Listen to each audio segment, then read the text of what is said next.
You should see how.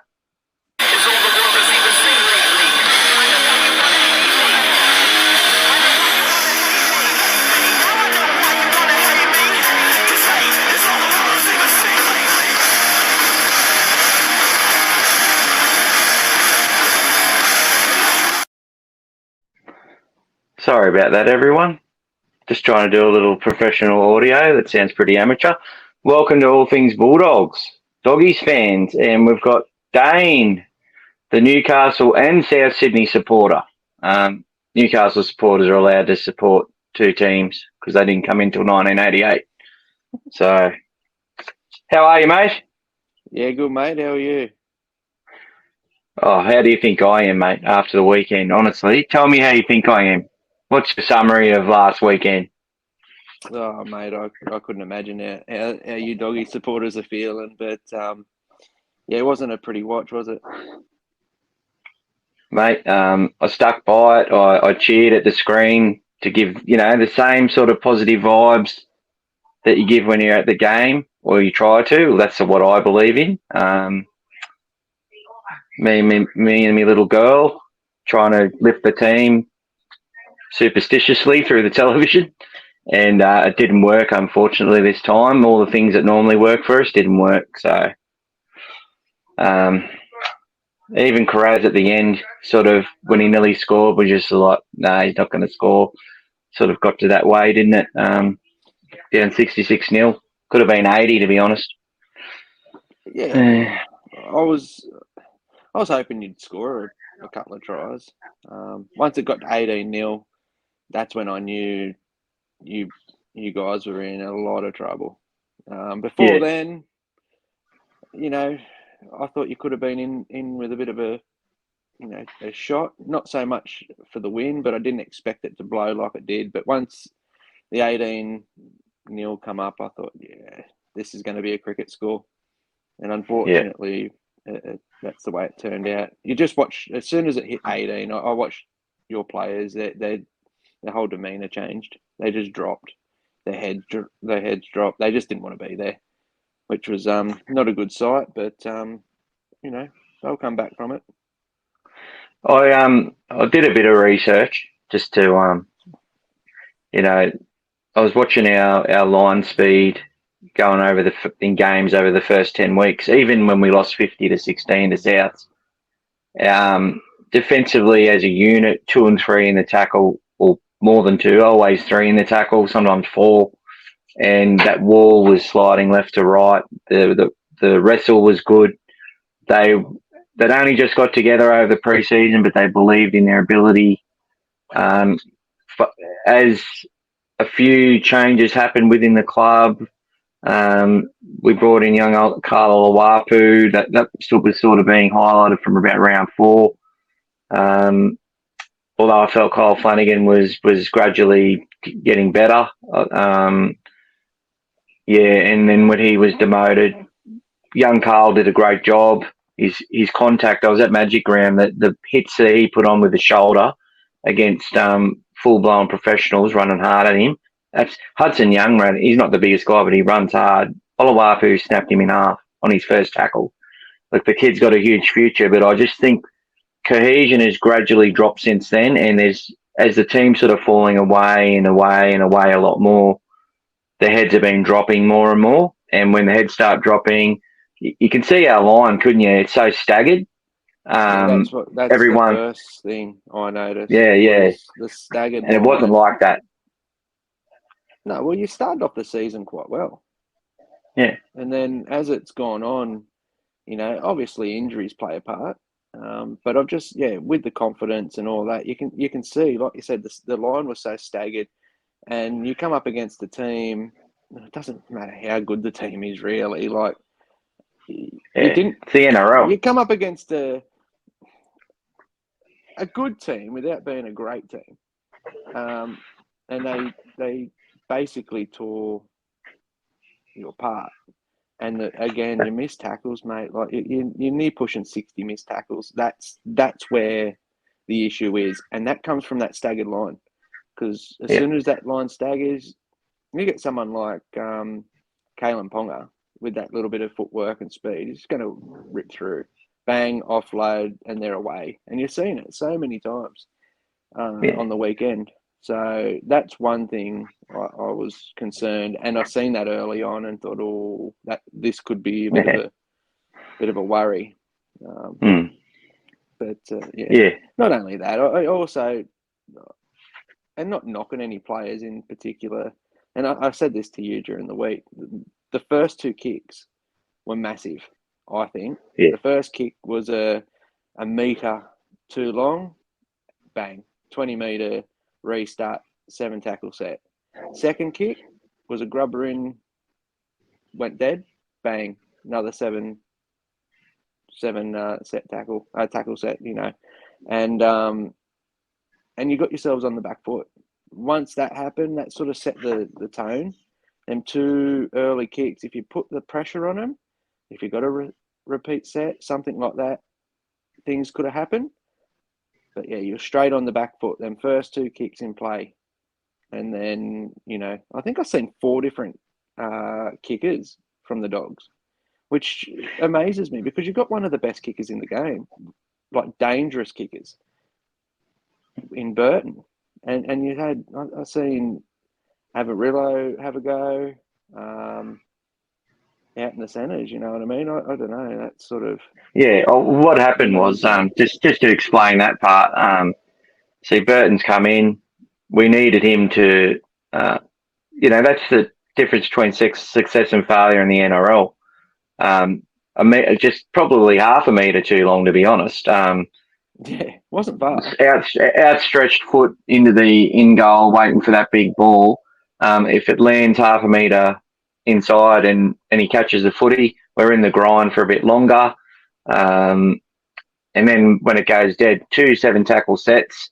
And then you've got the left edge of the Newcastle Knights has had about 3 or 4 years together. Well, 3 of them have anyway. So Fitzgibbon, Ponga, and Bradman Best. And they played like it against a right edge. So what happened with Canterbury is young coloured Rajab would come in there. They had Ockenbaugh, who's still way too fresh as far as I'm concerned to be starting as an edge back row. I think off the bench he can be a definite weapon and attribute, even if he plays 50 minutes off the bench. I thought he was doing quite well. And then they swapped Averillo and Alamotti around. So that just weakened everything. I don't understand why they did that. Rajab, I think he missed 4 or 5 tackles that led to tries. Ockenbaugh had misreads out there as well. There was no trust between the 3 young guys against running. I think Bradman Best running at him, and he's a big boy, and he's a hard runner. And Fitzgibbon was just offloading or passing in the line. So when teams struggle to pass and offload in the line these days, so when that's happening, your defence isn't right. The other point is that Rajab got hooked. So Avarillo was then put into the halves, which is why he started kicking. And Reid Marnie kicks all the time. He leads 40-20s, but he hasn't kicked one for a while. And he tried for a couple when we actually needed to grind out another tackle and put a deep kick in to get ourselves back. He tried to turn Newcastle around on the 4th. They were open to it. Ponga catches the ball on the 10, runs to the 30. Like these are tactics which Marnie's been coming up with way too often, and it's not through a lack of his skill or ability. It's his what I call desire or desperation to try and make things happen and to try and do it himself. And he was doing kicks when no one even knew it was on. Like I felt really sorry for the captain, and he showed his immaturity after the game as well. But I think he will grow eventually. But it's a bit of a task for him at the moment, being captain of a team that's losing the way they are in a club that demands so much and has been on the bottom for way too long. The other part that I wanted to say as well is that when they brought Averillo into the halves, Averillo, who was swapped to left centre for this week, when he's been right centre all year, which I didn't understand that to begin with, he then stayed on the left, and they moved Matt Burton, who's a left-hand side player, never played on the right in his life. They moved him into the right-hand side half, in the defensive line, and Burton actually tackled his heart out, but it was still just as ineffective.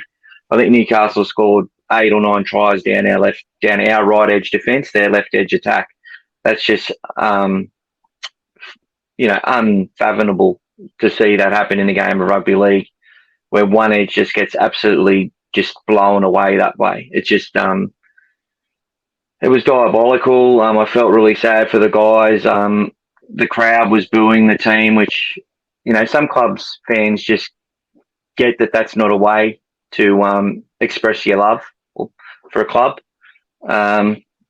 There's other ways of doing it, but as Gus Gould said, he's not going to tell people what they should do. How they support the club is up to them when they pay to go through the gates, and I respect that as well. But I think it's the fans who get there and keep cheering their team, keep screaming Bulldogs when they're down 50-0 to try and inspire them. That's the type of thing that you see other clubs do. Namely the Knights. I've seen that plenty of times when they got 3 wooden spoons in a row, and their fans were still cheering for them. And also, I think South Sydney would do the same. I remember the West Magpies in '98. The Dogs were flogging them, and their fans were still cheering. They weren't treating them like the rubbish that we would treat our guys like. But it's a bit of a sad week, honestly, and there's a lot of divided opinion about that. Yeah, it's but not a good thing. Not a good look. It probably doesn't help the players with their confidence. You had players there playing without confidence anyway. I think you're on the money. Get behind your team. You're going through a rough trot, okay? That's going to happen. All teams go through it. Yeah, yous have gone through it for a little bit. Look at the Knights. 3 wooden spoons, like you said. So they've gone through it. They're starting to come out the back end of it. They're not playing too bad at football. Things will go up, but it's these times when the fans really need you to get behind them and, just support them. Don't rubbish them. They know what they do. All sports people, or just anyone in day-to-day life, everyone knows what's right and wrong. They know when they're not playing their best. I do feel for Reid Marnie, though, when you touched on that. You can see he's just overplaying his hand. He's just trying to create something. There's nothing. He didn't have a line bust, mate, in 80 minutes of football. And he tried to create something. None. Zero line breaks. Off the back of near 60 missed tackles.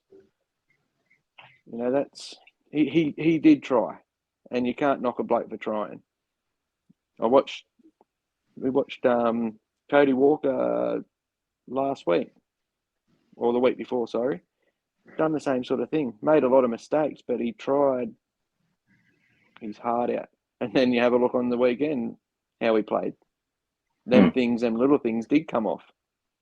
So it's actually interesting. We'll talk a little bit about Cody Walker in Origin, but it's funny. He's a player which he's the key to his team. Him and Cook unlock everything, and as long as he basically has his players running at a certain line at a certain distance. Ilias has to take the ball to the line for him to be able to do his thing, and when they all do that, which they often do, they just execute the 5-on-4s non-stop. One of the best teams inside the opposition 20. A lot of teams actually struggle in the 20 these days.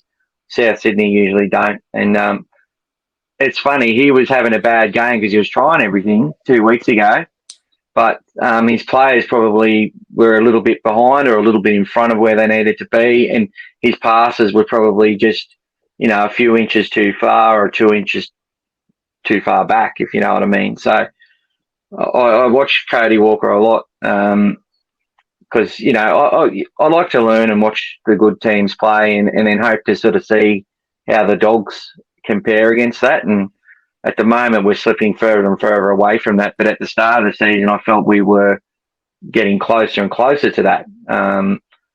So it's going to be one of those things of how we finish the next 8 or 9 weeks to just really decide, have we gone forward or gone backwards? And it's all going to start again this week because it's like a reset. What do you think about your team? It's missing how many players? It's missing Kalama Tangi. Murray, Jeez. Cook, and Cody Walker. Cody Walker plus Latrell plus the other guy who's plays for Queensland. He's injured, and a couple of others. It's pretty depleted. Yeah, one thing with South though, they've got a pretty strong, reserve grade as well. They've got a bit of depth in their roster. So, I see Hawkins has come in into the halves. Defensively, what I'm going to do is I'm going to put the team list up and just bear with me while I unmute the little mute for a second. So here it comes. There we go. I don't know if people can see it, but hopefully they can. You there? Can you hear me? Yeah, I've got you, mate. Oh, here you go. There's your team. It's an inexperienced team, but back on Hawkins, great attacker. I think he asked a lot of questions in attack. Defensively, he's not like Ilias. Ilias is a great defender. You got a couple of young blokes coming in. What do you reckon about Munro on the wing? Oh, mate, I reckon he's a star in the making. That's my first impression of him. He's come up from the lower grades all the way through and just kept, doing the job.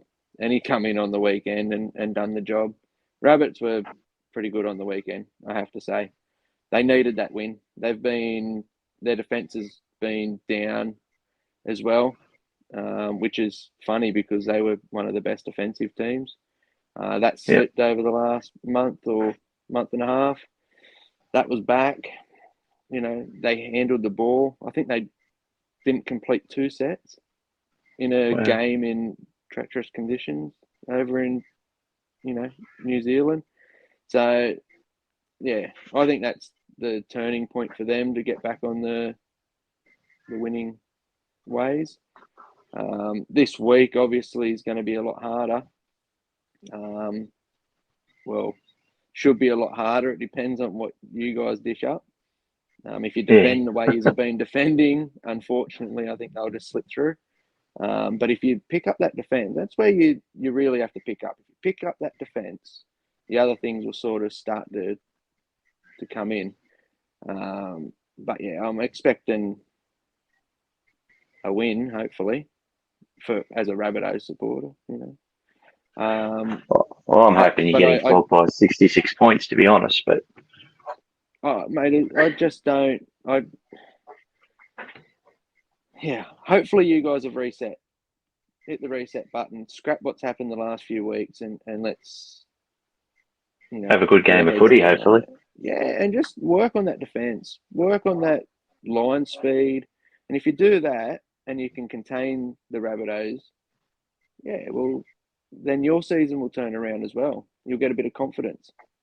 That's the scary thing, though. If they get towed up by this Rabbitohs side, it could actually have an even worse effect. But I guess with so many changes made to the Bulldogs, so I'll bring it up again and I'll go through that. So we've got Averillo's coming to fullback. Hayes Perham's having a holiday, and so is Paul Alamotti. He's out. Carrez stays on the wing. Coming in is Braden Burns, former Penrith Junior and South Sydney Rabbitoh, who loves to play his old club. Now, Jackson Topanay's at left centre again, and Blake Wilson replaces Josh Addo-Carr. And Toby Sexton, the Sex Machine, joins the Bulldogs during the week and will debut at halfback, former Bulldogs junior. It's a much more experienced pack.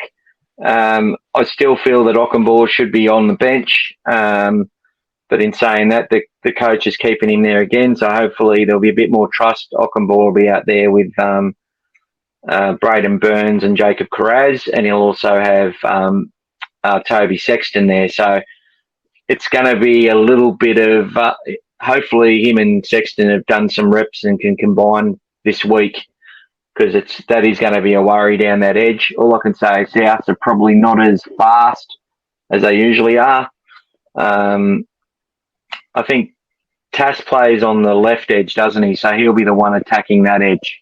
So you'll have Tass and Johnston. That's all right. That's going to be Against a the Border focal Johns point of anyway. your attack. And then you got Blake Taff running off the back there of Hawkins and Ilias. I think there's still some speed there for the Rabbits, but you would expect that. Hope the Dogs are just going to have to be in their face a lot more. Yeah, we're going to concede some edge tries, no doubt about it. But it's all about how we go through the middle. I think where the South Sydney side still have a pretty big like Shaq Mitchell's at lock. He's a big boy and he's getting better every game. And Burgess is there, and I think what you'll see is the likes of Totola and Burgess are going to have massive games for South because they're going to want to and they're going to need to. And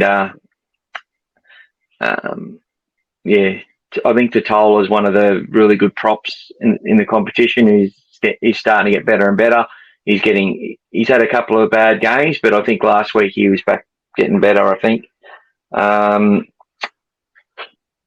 But with Canterbury, we've got a more experienced pack there. I still think there's a couple of changes they could have made, but I think the fans are a lot more happier with the team because they've been calling for the likes of Paul Hayes-Perham and Paul Alamotti, two very young players with a lot of ability, both representative players at young ages, who have just, it's funny, a lot of Canterbury fans actually forget how hard it is to be a centre in a team getting belted in the middle. And that's been the tail of the tape for us for a long time. Inexperienced spine, middle that's not holding, parity in the middle. And just the players out wide having to either get really early ball before the line, where they're too deep and then got to make the yards and try and break tackles, create something that way. And when they try and do anything, sort of any of their block plays and do any sort of that sort of slick backline movement, really off the slow play the balls and no foundation, it just doesn't work. The centres are getting smashed as they get the ball from any team that knows what it's doing.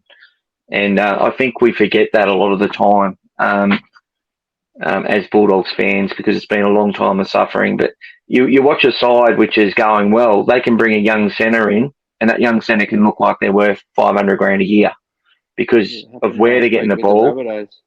Yeah. Look at Tass, he looks like $1 million player sometimes with the ball that he gets.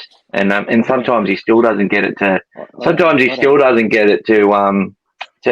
Johnson on the wing. And they bomb a few when they could have got him, but I think he's a good talent. But I know he's not your favourite, but people are saying, why did we let Isaiah Tass go and why are we investing in Paul Alamotti or Jake Averillo? Like they've been saying that for years.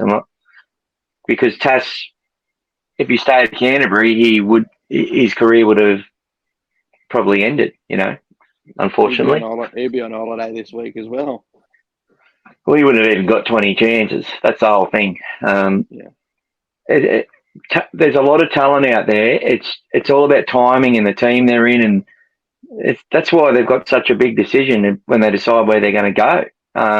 Well, it's not so easy just to go and sign a player. And a lot of people think because Canterbury's got money, had money come back after, sacrificing for years with their cap and playing contracts elsewhere and all that sort of stuff. I think we can just go buy the players, but the only players that are coming are those sort of at the crossroads or looking for opportunities. Players like Braden Burns who are injured all the time. New Brown has had a lot of injuries. Max King, I think he's had 2 massive knee injuries before coming to the Bulldogs. Like all these players are like looking for that opportunity, and they're the type of players we relied on. We got Vaughan and Dufty because they were on the nose at their clubs. The only real big signings we've made are Matt Burton, which Penrith were dirty about. Viliame Kikau, who Penrith weren't going to keep and let him go. And then he's a massive out for you guys. Hopefully he's back in 2 weeks. 2 weeks we're hoping against the Penrith game because I reckon he'll rip in. And the other one is Reid Barney, of course, who the Dogs kicked him out of our club. Des Hasler said you'll never play first grade at Canterbury. He went to Parramatta and got, played 100 games there and got selected for Origin. that's the sort of stuff that's gone wrong at our club. That's the sort of recruitment decisions that have gone wrong over the time. And it's been a train wreck. Far behind you, though, mate. Newcastle are good at bringing good players through, and then they get rid of them, and they turn into really good footballers. So, look at Nick Meaney. He was at Newcastle. Cogger's now going to get himself. And it's funny. Both of those players went to Canterbury. But we wanted to keep Meaney. Like, we offered $250. I felt was good for him. He got it. That offer was matched at the Storm, and as it turns out, with all the injuries they had last year, he was able to play in the spine in a really good system with really good experienced forwards. And shows you what happens. Like, you throw a player like Meaney from a struggling Knights team to a struggling Bulldogs team. You throw him to a very good Melbourne team, and he fits. So I don't think there's a lot between these good players and the players that are sitting in your team. You've got some good players. You've got a pretty good team. Looking at that, it's just 100%, mate. 100%. They just haven't gelled yet. And changing teams doesn't help. Not sticking with certain people. I still think Flanagan should be there. He's had he's back this week. He's not. He might not be the best going round, but when he played a couple of weeks back, he asked questions, and you need that. You really, really do need that, because on the weekend he didn't ask any questions. The only thing he asked was the ref, when's the game over, guys? Oh, what are your best, mate? Sorry, mate. Oh my God. Yeah, man, that's the whole thing, and I say that a lot. It's on paper. This competition this year is probably the most even I'd seen on paper, with so many players so close together, and injuries and the types of injuries to whoever it is in the squad. The injuries always play a factor, but I think people are way too dismissive of the effect of injuries and when they happen. Although it's excuses, and Dogs fans are sick of excuses, the stuff Gus Gould said is right a bit. It's just the reality. They're using too many players. I guess what the issue for Canterbury is that they could have been making replacements in positions which are far less exposed. Changing a winger around, or bringing a player through who handled fullback last year in Averillo and giving him that opportunity would have been really good. A lot of the fans wanted that. He didn't get it. Now he's gone from the club. You've got players like that are on the fringe that just can't get a go. Paul Jackson Topine, he's an edge back rower. He's always played on the right. They've been playing him on the left since they signed a mid-season guy called Kotoga from the West Tigers, who has a lot of upside. So he's accommodated him and gone to the left edge because Kotoga plays the right. And then the 3 games he's played in NRL, Carrez got injured after 10 minutes. Fox got injured after 10 minutes. So he's come off the bench and had to play left centre. And like South's teared him a new one in the first game. They because he wasn't just naturally wasn't sliding as fast as the other centre normally did. And our centre had to move to wing, and our centre isn't the fastest centre in the world. So it's all had an effect on their confidence, on the cohesion, as you say. But I think the coach and the club need to take a little bit of accountability to the way that they've assembled our bench and our forward pack throughout the season. That's the area where fans have sort of been very, very united and called out. I called it out from round 2 against West when we won. We were 2 wins and 1 loss at that point. And I'm like, it's 42 degrees heat, and there's a player on the bench who doesn't get used, a big body. Yeah. And West nearly come home and beat us that day. And it sort of continued. It's sort of just continued. Like, we dominated against the Storm. We dominated against West. But the lack of minutes that they've been giving players on that bench, big bodies, it really has made us in a bit of trouble. It's made it difficult. It's made it really difficult. Yeah, Rabbitohs in trouble early on.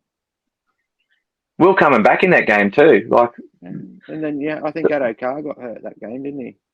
10 minutes. Yeah. Yeah, that was. And when you lose your winger, and then and that's what happened. And then your team just said, "Oh, there's the great thing about Souths, and I hate Souths.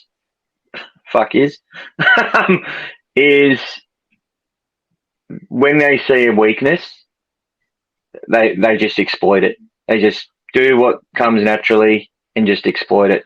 They don't overplay their hand or try to. They're like, well, these guys on that edge there, we're going to score tries past them if we just keep going there and do our normal stuff.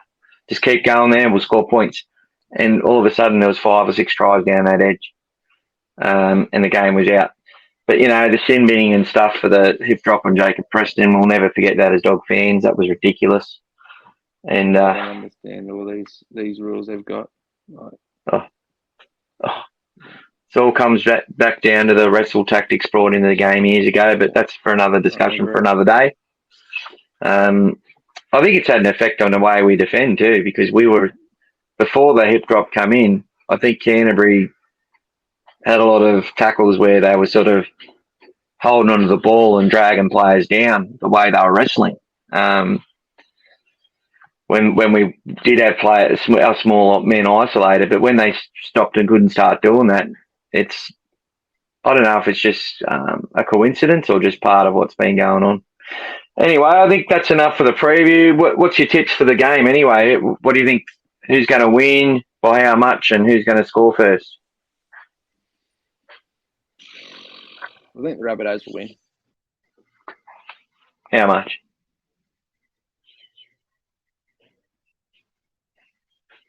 By how much? Oh, you're frozen, mate. Daine's frozen, so we'll have to keep going. Hopefully everything's all right. He's cut out. Here he comes. He's coming back. Sorry about that, everyone. Oh, he's back. Daine's back again. Was that me, was it? Yeah, that was you, buddy. There's Wi-Fi. That's Wi-Fi for you. Got to deal with every day. Drop out. Good old Wi-Fi. Yeah, it's impressive. Yeah, sorry, mate. It's no good. I think good for our horse racing league that we play in. We've got a bit of depth in our system, so I'm pretty sure they'll be good. How much are they going to win by? I don't know, mate. Like, it could be. I'm saying 20 plus. Oh wow! I hope not. I hope it doesn't blow to 50, like, because it could. Nah, Canterbury by 14. There we go. 26-12. Bulldogs over the Rabbits. They're going to win by just enough to sort of make Dogs fans feel, well, we beat a pretty undermanned side, but just enough to give us confidence to launch into the Broncos and get our season on track and get the fans and everyone hyped up again, because we really need it. I think first try scorer will be Raymond Fatala Mariner. There we go. There's one. Get on it. Well, do you want mine? Who's going to score? Oh, through the middle. That's no good. No, inside ball off the hard pass. Yeah, it'll be off, out of dummy half. Bang, you'll just barge over, untouched, straight through your defence. They'll open up. After 4 repeat sets on our line after 12 minutes? No, I reckon in the second minute. The first time we attack your line, they'll give it to him. Luckily Jared Sutton isn't refereeing, because if he was, I'd be tipping the Rabbits by 64. All right. All's going good in your camp so far. Some good changes have come in. Got the right ref. Got a depleted Rabbitohs team. It couldn't get any better for us. If you get beat by 50. Well, we're going to hear from the Dogfather later. Get a Rabbitohs jersey. We're going to hear. No, never. We're going to hear from the Dogfather later, so I don't think he's too happy about things, but I think he's just got back from the Gold Coast. All right, so let's talk Origin, hey? We'll talk about some Origin now. Got to bring up Origin. We've got Origin. I only care about the New South Wales team, but it sounds like Freddie was tuning into our podcast last week. He made a lot of change. I think he picked the exact same back three as us. Kaloa Matangi, Martin, and Cameron Murray. Yeah, that's who he said. Mate, I said to you a couple of days ago, what's Bradman Best got to do to get in the centres? He certainly did. And then boom, he did straight in. So I didn't put him in my team. Actually, I didn't put him in my team, but I said I like him. Said it, and I always have. I do too. He's a very young kid, bit injury prone, runs hard player, gives 100%. I'll be kicking a few people out for him, that's for sure. He's got a bit of heart, and that's what New South Wales need, because they do unfortunately lack that at the moment under Freddie. Well, hopefully we'll see Origin played the way it's supposed to be played. Look, they're just gone with the wrong sides. They've finally picked a side. I don't talk about the some of the changes. So we've got Tedesco, Brian Toto, Stephen Crichton, Bradman Best, Josh Adokar. I think the Fox is very lucky to get there, but I think Bradman Best is going to get him a couple of little balls in space. And because they're going to be worried about Best, he's going to attract two defenders, and it's going to get Adokar the ball. Cody Walker, he's going to be everywhere Damien Cook is. He's going to be there, and that's the important thing. We need Cook in that side to get that far, to be able to generate speed off what's generally slow play the ball. Mitchell Moses is going to have to dig into that line a lot more than he does. But I want to see Mitchell Moses play for Cody Walker. If he does that, plays as the halfback for Cody Walker to unlock it, New South Wales can score points and win. But if it's a case where Walker's getting the ball and he's getting crunched as he's getting it and they're getting under his skin, it could go to absolute shit as well. Walker's one of those players. Jake Trebojevic has come in for Payne Huss, who's injured. Jake brings a lot of love to the game, a lot of effort, and I'm sure he's probably a bit fresh, but that might be good. Cook, obviously. Campbell Gillard, now he's replaced Junior Paulo. I don't understand that. But again, Paulo might be starting to feel the effects of a long season. Huh? You don't understand it? I don't understand that. No, not at all. No. It's like second best replacing first best. It's the second hit up guy versus the first hit up guy. Yeah, I don't understand that one. And I don't know how Tedesco kept his spot. I've been calling him out. I think Tedesco is much better with Cook. Game. Yeah, they've got to get it to him. They've got to play. I still reckon you've got with Murray there. What's his name? Huh? The one from the Panthers. Oh, Dylan Edwards. Fullback. Yeah, Dylan Edwards. I don't know. I'd be putting him in. I don't like Penrith, but he's definitely one Penrith player that should be there. And what did they pick Drinkwater as well on the bench? He's an 18th man, so he's quick.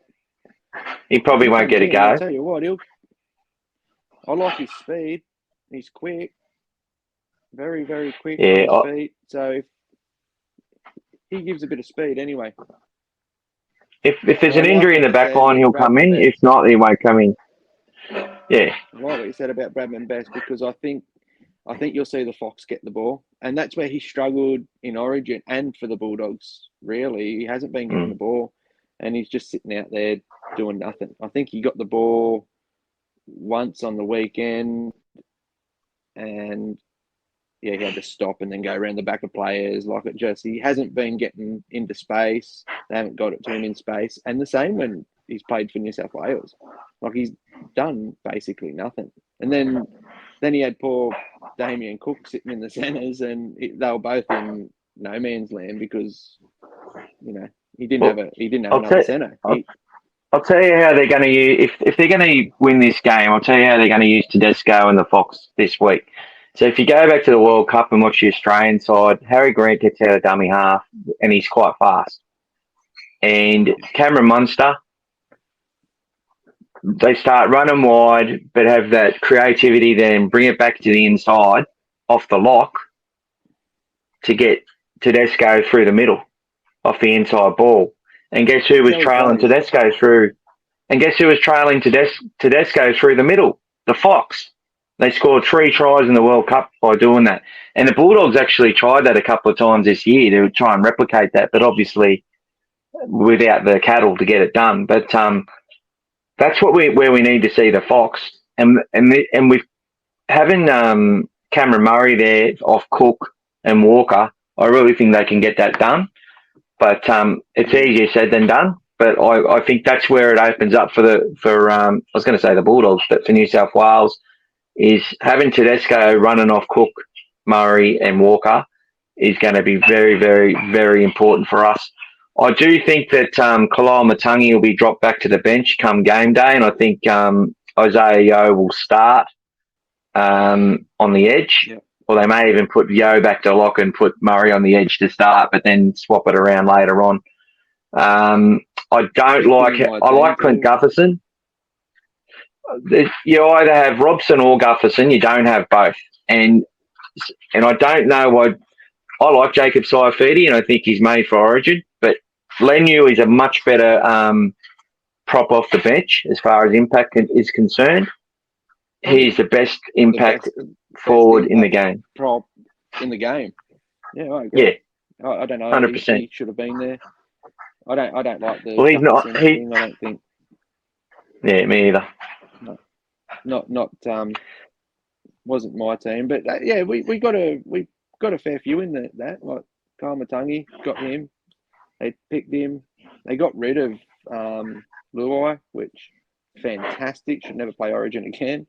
So I think it's a much better team, but I still think Queensland are going to give us a touch up. I do. I hope not. I hope I'm wrong. That's just what I think. See, the disappointing thing about this team is that they've made for Queensland Brimson, and he's very, very good. AJ Brimson, he's a very good fullback. He's explosive, and he'll do the same sort of job. He'll be running his heart out through the middle and around the edges there. He's not quite as fast as Reece, but he's very, very good, AJ Brimson. Very good player. And Ponga they won't lose nothing. He's not playing. Yeah, well, Ponga could have played and he would have done the job, I'm sure. He would have done another. I think it's good for the Knights. Yeah, I think so too. They've got the series wrapped up, so. But hopefully we can win. We need to get a bit of a win. I think this will be the best game in the series, and I think Queensland will play better than they have. I honestly believe that. But the thing with Freddie is that he's gone out. At least Freddie will go. Yeah, I don't look at it like that. We've got to win every game. We have. There's no silver lining to losing, in my opinion. If Freddie's going to go anyway, I think he'll be gone regardless. He doesn't need to cop any more crap. He's still in New South Wales great, and I think he's wasted a big opportunity. I think when it comes down to this team, they made some fantastic changes, but it's like they're going in the wrong direction. They change direction to go in the right direction, but then they oversteer and then make 2 more changes that they didn't need to make. Like bringing Gutherson in and having a 2-hooker situation and a utility just doesn't make sense. It's way too small. It lacks impact. And it just tells Queensland exactly how we're going to play, which is a typical type of New South Wales game plan. Think back to the days of Andrew Johns coming off the bench, replacing and joining Badiris on the field. or replacing Daine and then getting into dummy half. That's when Andrew Johns was best for New South Wales. And we had sort of smaller, more grittier, mobile packs. Yeah. So Andrew Johns had that one great series. Fancy having Kamali at halfback over John. But it worked. Honestly, it worked because Johns just comes on and does what Johns does. Hey? Yep. Yeah, both Newcastle juniors.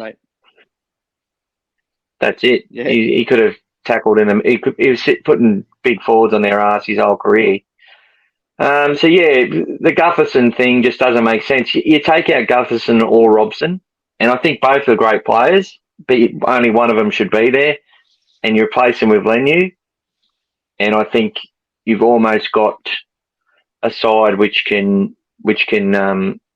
looks just as good to me in balance as what we've had. They come out and said that these players like Campbell Gillard and Trebojevic would have been picked ahead of Uitika Manu and Tavita Pangai Jr. and the like had they been available before. So that's why they've come into the team now, which I can accept that explanation. But yeah, anyway, I think the Blues are going to win. It's very hard to win 3-0, but I think it's going to be a fantastic game, and I think Queensland will have a lot more field position and ball than they've had for a while. And, I just think New South Wales will have a little bit of an edge. I've just got a feeling they're going to win this time. I did not feel that they would win game 1 or game 2 at any point, but I do think we'll win game 3. And you're right. We'll have to see what happens, man. We'll have to see what happens. All right. But, I don't have a good feel. I'm different to you. I don't have a good feel. Well, we disagree on 2 things this week, so we'll see who comes out the winner, hey? Yeah. We'll have to start recruiting. Those game now. You're talking it up. What do you know? What's going on behind the scenes? You know something? Don't change your bet, mate. Just make sure you never change your bet. You know that rule, don't you? All right. I just want to bring to light. Yeah, I know. I just want to bring to light a situation. So on the Facebook page, All Things Bulldogs, and a couple other pages are shared as well. So thank you, Canterbury Bankstown Bulldogs supporters, Canterbury Bankstown Bulldogs Elite Pathways. We've all shared this so far. One of our supporters and members, Anthony McKenzie. Now he is. We've created a GoFundMe for him, and the reason I don't normally get involved in anything like that. I support my own charities, and I respect people who want to get involved or don't want to get involved. It's up to them. But this guy is an avid supporter. He never asked for a thing. Been friends with him for quite a while now, just as a Bulldog supporter. We had a lot of friends and accepted a lot of friend requests, and we just chat about Bulldogs and love the club. And he, unfortunately, he has terminal brain cancer. So 6 months has been basically, they don't really give you, he's not looking like he'll last longer than 6 months. But the real sad thing is he's living on the street in Sydney. And he's basically, when he gets a bed, it's when he's actually admitted back into hospital. That's when he gets an actual comfortable bed to sleep on. So I contacted the club and we put some stuff out, created a GoFundMe page, and we just want to thank everyone who's contributed to that so far. John Curry, the Bulldogs chairman, Gus Gould, I think he tweeted Gus saying he'd love to, if one of the players could say hello or shout out to him or something because he was struggling. That's sort of the only thing he's asked for. So we're starting to send some money through to him now. It's not too much though. Yeah, it's a very tough time for a lot of families at the moment. So I understand when they can't dig into their own pockets, or they've already dug into their pockets for a lot of other causes. But this guy, Canterbury have sent Franklin Pele out to see him and gave him a warm jacket and hoodie, which is really good for him. And Jacob Preston went and seen him today, so that was fantastic. They've put him in touch with Bill Cruz, the Reverend, to help him and he's very proud as well. So he hasn't asked for help. When I asked him, like when I found out he was on the streets, he didn't tell me. Another member told me. I said, well, is there anything I can do for you? And I'm not rich by any means. And he said, oh, just support the club. They suffered heavily. He listened to it on the radio in hospital, that 60-0 drubbing. And all he could say was just try and unite the fans, support the club. Just gave love in a time where he might want to hate. You know what I mean? And it just made me really, really proud to be a Bulldog, to be able to do this. And and everyone, a lot of people got behind it, and the club as well. So I'll put the link in their comments on YouTube if people want to go to the GoFundMe page and donate. It's totally up to you. The money comes through to me, and then I send it through to him. And my name's everywhere, Michael Jeffrey. But if or even if you just share it around, we'll do this for a couple of weeks and see what we can do for him. But it's going pretty good at the moment. It's got a couple of $100 there already, which is really, really good. So that's going to help him. Just give any way we can give him comfort. You know what I mean? That's going to be good. So just thought I'd talk about that. Anything else from you, Daine? Hey, Daine. Oh, you must have bloody cancelled out again with your Wi-Fi. Can still see you blinking, Daine. Can't you hear me? Anyway, sounds like No, mate. No. Daine's cut out. No, I can. Oh, mate. I can hear you again. Hello. No, I'm here. Oh, no, I'm still here, mate. Yeah, there's a delay with your face and everything like that. It was like, there he is. Yeah, there's a bit of delay with your Wi-Fi, mate. Yeah, no, you're having no drama. Still your. Well, the feed's making you're pulling funny faces, and then it's getting stuck like a photo. It's coming from your end. Yeah, it's always my end, mate. Hey, lucky for all the viewers, mate. Lucky for all the viewers. Just keep smiling, buddy. Done, mate. Well done with the GoFundMe page. I think that's a good thing. And they're the things that you Bulldog supporters can focus on. You got blokes out there going through a pretty hard time, and all he wants is for you guys to, give love. So yeah, that's really good, mate. So keep that up, and all the best to the doggies for the rest of the season. Hopefully you can go forward and give you guys something to cheer about. Oh, thanks, mate. That was nice of you. I know off camera you'd be like, I hope we beat you by 77-0, to be honest. No, I don't like kicking teams when they're down, mate. It's sad to see, to be honest. It's like kicking your players when they're down too. When you start booing them, it's the same sort of thing, isn't it? Yeah, we won't get into that. My personal opinion on that, and I won't say anything on that one. But hopefully we can turn it all around, and he's put in a good performance against the depleted Rabbitohs team. But we'll still beat them. All right, mate. Well, what we're going to do now is I'm going to put the Dogfather on. He's going to chat for a couple of minutes, and then I'll come back and wrap it all up. No. How's that sound? Looking forward to hearing from the Dogfather? Yeah, mate. I haven't heard him yet. Oh, no. Well, here he comes. G'day, Dogfather. Welcome. Hello, my Bulldogs family. I've just got back from the Goldcoast and finally found a halfback. So welcome to Mr. Sexton, the Sex Machine. He's come back to the family, and we're very happy to have him come back in a time of great need. Mr. Serrato has made some changes, and a few boys have gone on holiday, which I think is a good thing, because I was starting to get pretty angry with the way things are going. And I guess I'm going to have to wait a few more weeks to see these boys combine. My boy, Mr. Avarillo, he's leaving the family. He's going out to turn from a boy into a man under Mr. Bennett. And hopefully one day he will be back, bigger and better than ever. And that's all I'm going to fucking say about that, because I'm not happy. This club is a privilege to be a part of. The family is a privilege to be a part of. That's all I'm going to say. Thank you to all the members and supporters who've come out and supported the club in a very low time. I wasn't happy. I almost lost another driver, but contained my emotions this time.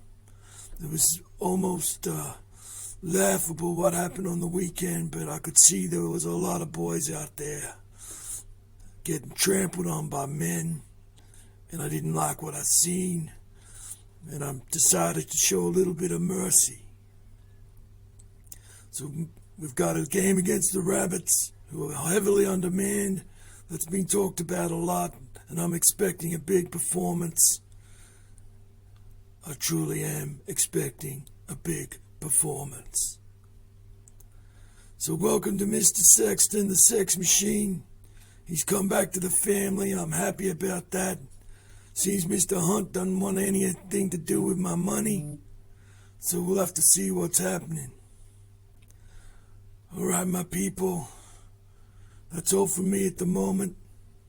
Hopefully next week we're smiling before we head to Belmore against those disgraceful, ugly wannabes, the Broncos. One of my favorite teams to hate. That's all for me. Go the Bulldogs. I am the Dogfather. Take care. Thanks for that, Dogfather. I thought he was going to bloody blow a gasket after last week. Seems he's kept it in check. Probably got on the good stuff at the goal. Didn't he? He's so calm. Yeah, he's not calm when he's in the limo. Apparently, he's lost a couple of drivers. They went fishing and haven't come back. Apparently, so they seem to cop the blame when things go wrong with the dogs. So yeah, he's hopefully he's happy next week. Can't wait to see him smile. Don't think I've seen him smile yet. Yeah, I hope he's not smiling, but we'll see. I wouldn't say that too loud, mate. He might hear. Yeah, I know. He's a bit creepy sort of dude, eh? Yeah, mate. He's from the Bronx in Belmore, mate. Drives around a big black limo, and yeah, Gus Gould doesn't want to piss him off too much. I can tell you that much. Anyway, mate. Mate. Thanks for being on here again. Privileged to hear your insights. Thanks for having me. No dramas. Rabbitohs supporter. And, yeah, mate. It's hard, but get one of these. Mate, you look like you should be in jail, mate. Yeah. Well, all right, I'm the only Rabbitohs supporter that's got all my teeth still. Anyway. Are you sure you got them teeth, or did you go steal some falsies from someone on the street? Yeah, no, they're all mine. They're all mine. Oh well done. Maybe I am supporting the wrong team. I don't know, mate. So, yeah. Anyway, mate. Thanks for that. And no dramas, mate. Thank you. Righto, mate. Thanks, everyone. Links in the comments for the GoFundMe for Anthony. And yeah, I really just want to thank everyone again who supported the channel and keep supporting the Bulldogs. That's all we can do at this point. As a supporter, for me, it's a privilege to wear the merchandise, to pay for the memberships. I'm not just supporting the current players or the current club. It's about standing side by side with the greats that have represented our club and showing that, you know, I want to be a part of that club that included them. So, and we'll get back on our feet eventually. Don't know when it'll happen. There's ways for Canterbury fans to have a say and do their thing, and that's what they do. And you know, it's up to everyone how they want to go about that. But for me, I'm just going to keep supporting the team and the boys, and I will also support by asking questions or mentioning things I don't understand, like some of our bench selections and some of the rotations and and team changes and all that sort of stuff. But that's for me to ask those questions. I don't claim to know all the answers. I just give my opinion.